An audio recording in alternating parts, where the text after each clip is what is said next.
Hey everybody, welcome back to another edition of Video Swift. I don't really have any new announcements for you this week, but hopefully we'll be able to have an update next week. Since the consistory of Silver Creek, consistory is the governing board group that makes all the decisions for the church, they're meeting on Tuesday to look at a way forward, maybe start opening the church back up. So next week I should have some more information for you in regards to when we can meet in person again and how we can do it safely. Until then, we will continue to have video lessons, maybe an occasional Zoom call like we did last week. So be on the lookout for those. Video lessons will go on YouTube just like this. Zoom calls, I'll let you know. Send you a text. But since that's all the announcements I have for you, let's dive into our lesson for today. So we've been going through a series on the stories of the Bible. You should know this if you've been watching any of the videos. Stories that you might not know, at least not as well. So far, we've essentially gone through most of the major stories from the beginning of Genesis through about the end of 1 Samuel. We're going to finish up 1 Samuel today. I won't go through the list of every story we've talked about like I've done before because that list is getting a little long and it would take a while now. But I'll quick go over last week. So if you'll recall, last time we talked about the first king of Israel, and that was Saul. Now Saul did some good things as king, but he also made a lot of mistakes. And a couple of those mistakes were big enough that God decided to strip the kingship from Saul and find someone else to be king in his place. So we ended last time with Samuel, a servant and prophet of the Lord, being sent to find and anoint David, the son of Jesse, as king. King David ends up being one of the most famous kings of Israel. You've probably heard of him. But this is when David was anointed. He was pretty young, right? He was the youngest son of Jesse. He was out tending the sheep when Samuel came. His brothers were all older. So he was the youngest son. He was still pretty young there, but he was anointed as king. But you have to remember, Saul was still acting as king of Israel at this point. God had removed his blessing from Saul, but the rest of Israel still saw Saul as king. And Saul was still acting as king. So even though God had anointed David as the king of Israel, he wasn't actually ruling the nation yet. David actually didn't get to rule for quite a while. And actually, he went to Saul's court, so the court of the king, King Saul, to be a musician after he was anointed as king. He played the lyre, which is a stringed instrument similar to a small harp, and he found favor in Saul's sight. Saul liked David, at least at first. And so we get just a little bit of David when he was young, right? So we just get that little bit that he went to work in Saul's court. He was a musician and Saul liked him. So the first real story about David, after being anointed, is David and Goliath. So I hope most of you have at least heard at least bits and pieces of this story before. You at least know some of the basics. It's one of the most famous stories in the Bible. So here are the basics. I'm not going to go too much in depth, but here are the basics. While David was still pretty young, the Philistines were attacking Israel. And Goliath, referred to as a giant, he was on the side of the Philistines. He came forward to challenge someone from Israel to single combat. If Goliath won, the Israelites would be servants to the Philistines. And if Israel's champion won, the Philistines would be Israel's servants. Now, David wasn't in the army.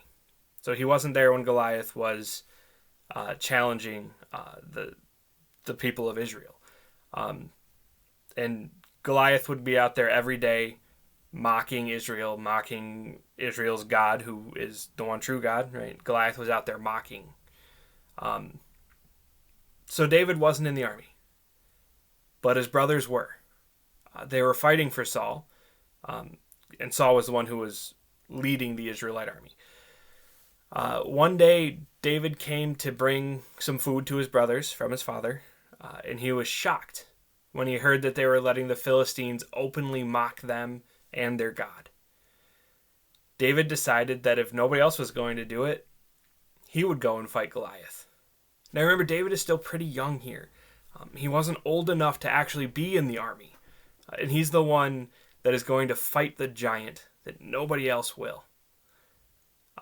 So Saul tried to give David his armor to protect him if he insisted on going out to fight, right? Saul tried to convince him not to because he was a giant. But since David was insisting, Saul tried to give him his armor. But David turned it down.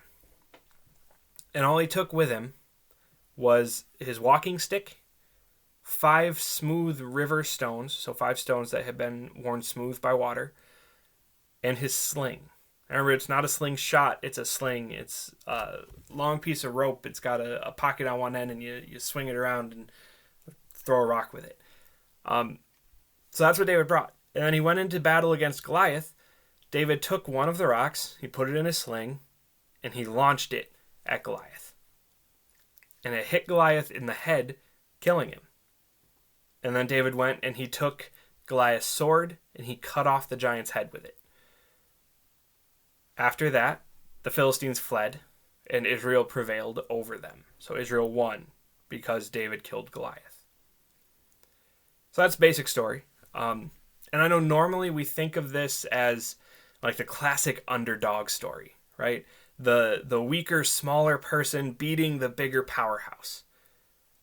And that's how it's commonly referred to in our culture too, right? You hear people say it was a David and Goliath story when it's a smaller entity, so a smaller person, a smaller business, whatever, defeating a larger or more powerful one. However, that is not what I think is the biggest thing to pull from this story. The main thing is to show us and to have us ask ourselves, where do we put our trust? David was smaller and weaker than Goliath, yes. But it wasn't David who defeated Goliath on his own. It was God using David to deliver the Israelites. If you read in the story in the Bible, David even dedicated the battle to God before he fought, giving credit to God for the victory. David won because he trusted in God. This is not a story about prevailing against your giants. It's not a story about facing your giants. It's about God being able to deliver his people. If we put our trust in God, God's will be done. So moving on, after this, after David killed Goliath, Saul became jealous of David because the people were praising David more than they were Saul. Now remember, Saul was chosen to be king. And last time, if you remember, I read some of the things about what the king was supposed to do. And so Saul was, since he was still acting as king at this point, there were things that he was supposed to do. And the king was supposed to lead the people in battle. But Saul didn't lead his people against Goliath. David had to come and fight and lead them to victory. So after David beat Goliath, Saul didn't much care for him. He was jealous. The people loved David more than they did Saul. And so Saul actually tried to kill David. In 1 Samuel chapter 18, we're looking at verses 10 and 11 here. So that's 1 Samuel 18, verses 10 and 11. It says that an evil spirit from God came forcefully on Saul. He was prophesying in his house while David was playing the lyre, as he usually did. Saul had a spear in his hand, and he hurled it, saying to himself, "I'll pin David to the wall." But David eluded him twice. Saul tried to kill David, but David eluded him. He got away. And after that, Saul was afraid of David. So he sent him away to lead the army. He made him commander of 1,000 men. And David had success in everything he did with the army. All of Israel loved David because he was the one who marched with the army and led them to victory. The job that was supposed to belong to the king. Now, Saul tried everything he could think of to get David out of the way. He tried to get David to marry his eldest daughter with the condition that David would continue to fight for Israel, thinking that he wouldn't have to kill him himself if he could keep David going to fight. That David would eventually die in battle and stay out of Saul's way until then. David, however, politely declined the offer of marriage to Saul's daughter, saying that he was only a poor man and not worthy of being the king's son-in-law. But Saul had an offer to convince David to do this. If he performed a certain task, it wouldn't matter that he was poor or little known. Listen to this. This is found in 1 Samuel 18, verses 24 to 30. When Saul's servants told him what David had said, Saul replied, "Say to David, the king wants no other price for the bride than 100 Philistine foreskins to take revenge on his enemies." Saul's plan was to have David fall by the hands of the Philistines. When the attendants told David these things, he was pleased to become the king's son-in-law. So before the allotted time elapsed, David took his men with him and went out and killed 200 Philistines and brought back their foreskins. They counted out the full number to the king so that David might become the king's son-in-law. Then Saul gave him his daughter Michal in marriage. When Saul realized that the Lord was with David and that his daughter Michal loved David, Saul became still more afraid of him, and he remained his enemy the rest of his days. The Philistine commanders continued to go out to battle, and as often as they did, David met with more success than the rest of Saul's officers, and his name became well known. So David foiled Saul's attempt to have him killed, and Saul's daughter Michal fell in love with him, and they were married. And Saul was even more afraid of David after that, and the passage said they were enemies for the rest of Saul's days. Saul saw David as an enemy. Now, David and Saul's son Jonathan became very close friends. They were basically two halves that made a whole, right? They were very, very close. But Saul still wanted David dead. Saul actually approached Jonathan one day about killing David, or at least setting him up to die. But since they were such good friends, Jonathan managed to talk his father out of killing David that time. But it didn't stop him for good. We're going to read another passage now. It's 1 Samuel 19, verses 8 to 18. So 1 Samuel 19, 8 to 18. Once more war broke out, and David went out and fought the Philistines. He struck them with such force that they fled before him. But an evil spirit from the Lord came on Saul as he was sitting in his house with his spear in his hand. While David was playing the lyre, Saul tried to pin him to the wall with his spear, but David eluded him as Saul drove the spear into the wall. That night David made good his escape. Saul sent men to David's house to watch it and to kill him in the morning. But Michal, David's wife, warned him, "If you don't run for your life tonight, tomorrow you'll be killed." So Michal let David down through a window, and he fled and escaped. Then Michal took an idol and laid it on the bed, covering it with a garment and putting some goat's hair at the head. When Saul sent the men to capture David, Michal said, "He is ill." Then Saul sent the men back to see David and told them, "Bring him up to me in his bed so that I may kill him." But when the men entered, there was the idol in the bed, and at the head was some goat's hair. Saul said to Michal, "Why did you deceive me like this and send my enemy away so that he escaped?" Michal told him, "He said to me, 'Let me get away. Why should I kill you?'" When David had fled and made his escape, he went to Samuel at Ramah and told him all that Saul had done to him. Then he and Samuel went to Naioth and stayed there. So David had to flee from Saul and hide out with Samuel, the man who had anointed David, the prophet of the Lord. So David fled with the help of his wife, Saul's daughter, Michal, because Saul wanted to kill him again. And so David went to Samuel, and he hid out with him for a while. So David ended up hiding in the wilderness for a while after he went to Samuel. First, he went to Nob, and there he talked to a priest who helped him out. The priest gave him some bread and actually Goliath's sword, which was being held there, and then sent him on his way. And David ended up in the cave of Adullam. And while he was there, his family came and found him. And a word got out, and more people came to David for shelter. Mostly those who were in distress of some sort, that were in debt or discontented with Saul. He ended up with about 4,000 people with him in the cave. Saul heard about this and tried to find David. But Jonathan got wind of that and warned David so that he and his followers eluded Saul once again. However, David's men did see Saul, and David had an opportunity to kill him when Saul went into a cave to relieve himself. Now let's read 1 Samuel 24, verses 4 through 22. So it's a longer passage.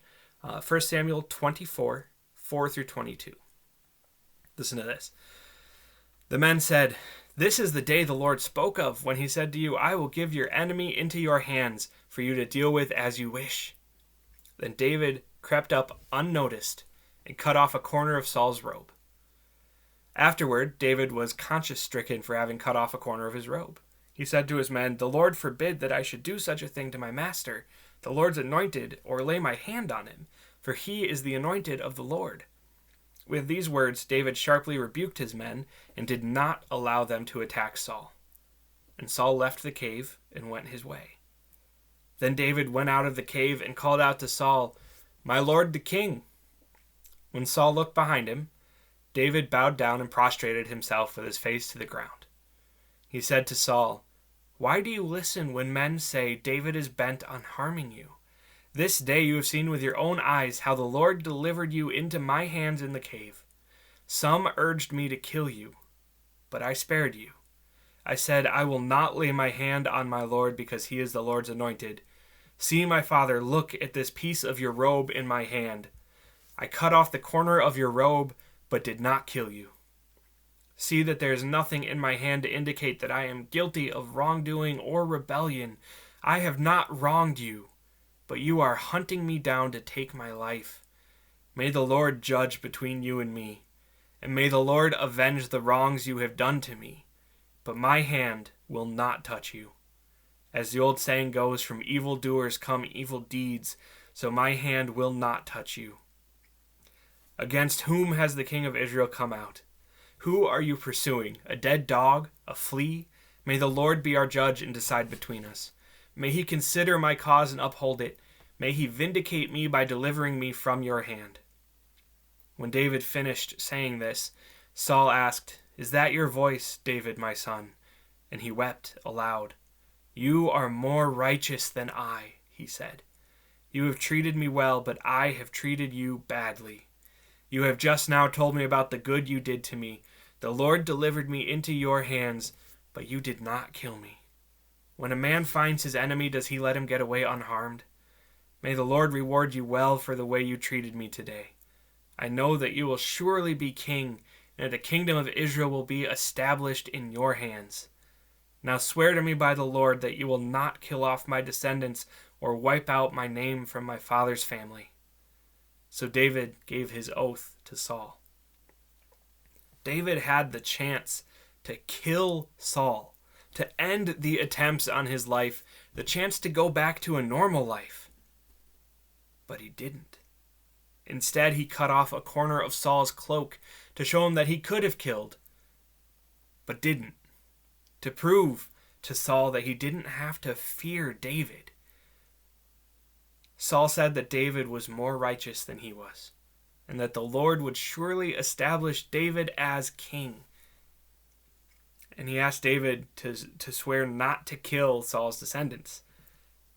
Now this was a good thing for Saul to ask, a very pertinent thing for Saul to ask, because in the successions of kingship in those days, in the nations around them that had had kings for a while, when somebody from a different family became king, they would kill the entire family of the deposed king so that nobody else would have any claim to the throne that could cause a revolution or an uprising against the new king. So Saul was asking David to spare his family, to not kill them so that they wouldn't rise up, right? He was saying, they won't do it, just leave them alone. And so David agreed. He promised what Saul had asked of him, that he wouldn't kill Saul's family. Now, this peace between David and Saul didn't last very long. And David, again, had to hide in the wilderness. And again, Saul tried to track him down, to kill him. And again, David could have killed Saul, but he spared his life. It happened more than once. It got to the point, though, that David left Israel. And he went and served King Achish of Gath, which was in the land of the Philistines. Interestingly, Gath was where Goliath had been from. So while David was staying there, while David was in Gath, the Philistines went to fight against Israel again. And David went with them. He went with the Philistines to fight against Israel, but he was sent back when some of the others recognized who he was. And so the Philistines went, fought the Israelites. There was a big battle, and Saul and all of his sons were killed in the fight with the Philistines. And David mourned for Saul and his sons, especially his good friend Jonathan. But he mourned for Saul, since, Saul tried to kill him, right? Saul was his enemy, but he mourned for him and all of his sons. But after this, after Saul and his sons were killed, David went up to the city of Hebron, and there he was anointed again as king. And that is when he became the official king of Israel in the eyes and the minds of the people. Remember, he had been anointed by Samuel years earlier. He was king in the eyes of God for a long time, but not in the eyes of the people. Saul had been king still. So this is when David became the official king of Israel. And that's where we're going to end this lesson, with David becoming king. Next time, so next week, we'll talk about David as king. We'll see what he did when he was king, the good things he did, the mistakes he made, how he acted, and we'll see if he was a good king, or at least better than Saul, right? Saul made some big mistakes. So next week we'll learn about David as king, and there are quite a few stories with that. It should be a good thing to hear. So that'll be next week, King David. But before we go, I have a few questions for you to think about, reflect upon, and as always, feel free to post your answers. Right? Post your answers, any thoughts you have, any questions you might have on this lesson. Even if you just want to say hi, feel free to comment. Anyway, here are the questions for reflection. How do you think David felt when Saul tried to kill him? How do you think David felt that he had been anointed as king by Samuel, but he had to wait so long to actually become king? Have you ever had to wait longer than expected for something that had been promised to you? Maybe you're feeling that way now, having to wait longer than expected to see your friends, or to be with people outside of your own home due to the coronavirus. Have you ever had to wait for a response from God, or for something that God might have promised you? Are you still waiting for something? Have you ever thought of the David and Goliath story as a story of reliance on God instead of an underdog story? What other questions do you have? Now, if that seems like a lot of questions, because there were quite a few there, and you can't remember all of them to answer, they are also written out for you in the video description below this video. So please, feel free to comment. We will have another video lesson next week. Hopefully there will be news about moving forward with our in-person meetings that I'll be able to share with you. Also, if you have any prayer requests, anything that you need prayer for, put it in the video, put it in the comments below this video, or reach out to me or any of the other Swift sponsors, and we'll pray for you. But yeah, so next week, another video lesson. If we can't meet in person in June, we'll maybe do another Zoom call sometime in there, but hopefully we'll be able to meet sometime in June. But I'll let you know next week after Consistory meets. So until then, stay healthy, stay safe, and stay sane. See you all next week.